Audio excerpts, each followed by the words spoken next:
Hey guys, welcome back to another episode of CJ's Coins and Crafts. This episode, which is our next installment in our commemorative series, covers the 1920 to 1921 Pilgrim Tercentenary Half Dollar. The legislation for the Pilgrim Tercentenary Half Dollars was introduced in the House of Representatives by Massachusetts' Joseph Walsh on March 23, 1920. The Committee on Coinage Weights and Measures held hearings on March 26th regarding coinage proposals, including the Alabama Centennial Half Dollar. In 1920, the government did not sell commemorative coinage, but Congress usually designated a specific organization to be allowed to buy them at face value and sell them to the public at a premium. This legislation for the Pilgrim Tercentenary Half Dollar did not name an organization, but the Pilgrim Tercentenary Commission to sell the coins for profits going towards financing the observances in honor of the 300th anniversary of the Pilgrim's arrival. When the bill came to the floor, Ohio's Warren Guard asked a number of questions regarding the request, such as why this bill called for 500,000 half dollars, which was so much more than the quantities specified by the state coins. Walsh responded that it was because the coin was for a 300th anniversary rather than just a 100th anniversary. Congressman James Dunbar of Indiana noted that the price of silver had risen so high that the mint was out of pocket in striking the coins, and asked if the federal government would cover any losses.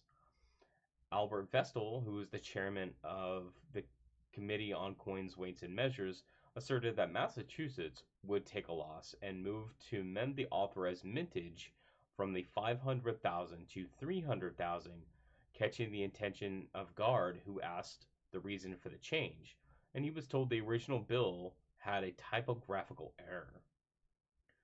Walsh had told the committee that he had selected the figure of 500,000 since the Pilgrim anniversary was much more important than that of the main state centennial. The Pilgrim Tercentenary Commission made sketches for a design which were converted to 3D plaster molds by Cyrus Dallin, a Boston sculptor known for his portrayals of Native Americans and works related to the Pilgrims.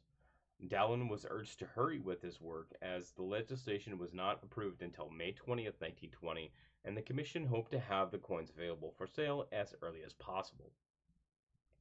Dallin finished his models in August of 1920, and the Commission of Fine Arts referred the designs to sculptor James Earl Fraser. Mr. Fraser deemed the lettering crude and regretted that there was no opportunity to make changes as outlined in a letter to Charles Moore, chairman of the Commission of Fine Arts. Now, the letter reads as follows.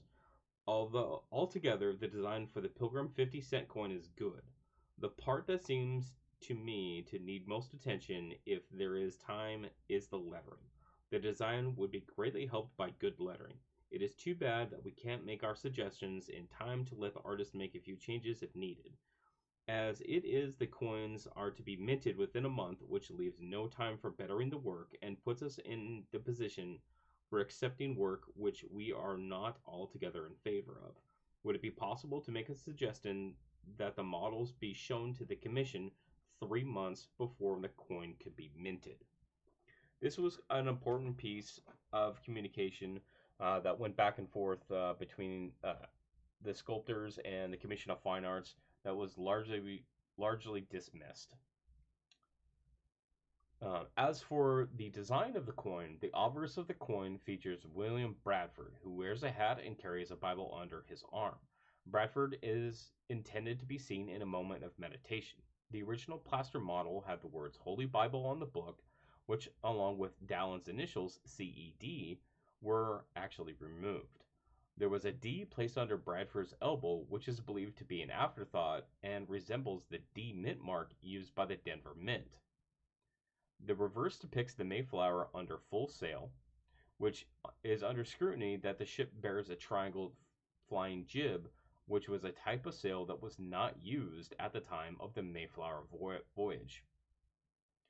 The Philadelphia Mint struck 200,112 half dollars in October of 1920, with 112 of them being reserved for inspection and testing in the 1921 annual meeting of the Estate Commission.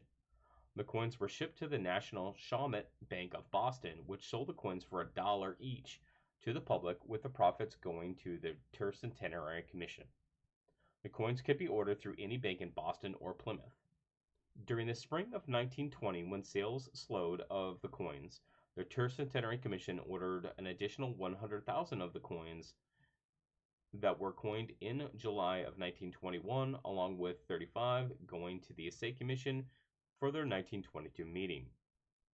The year of 1921 was added to the offers of the coin to comply with the Coinage Act of 1873, which required the year of striking to appear on the coins. The recession of 1921 saw sales plummet, and tens of thousands of both dates remained unsold. 48,000 of the 1920 coins and 80,000 of the 1921 dated coins were returned to the mint. I want to thank you for taking the time to watch this video. If you like this series, please hit the like button and select subscribe, and to click the bell to be notified of any other videos that I post on this series. Again, thanks for watching, and we'll see you guys on the next one.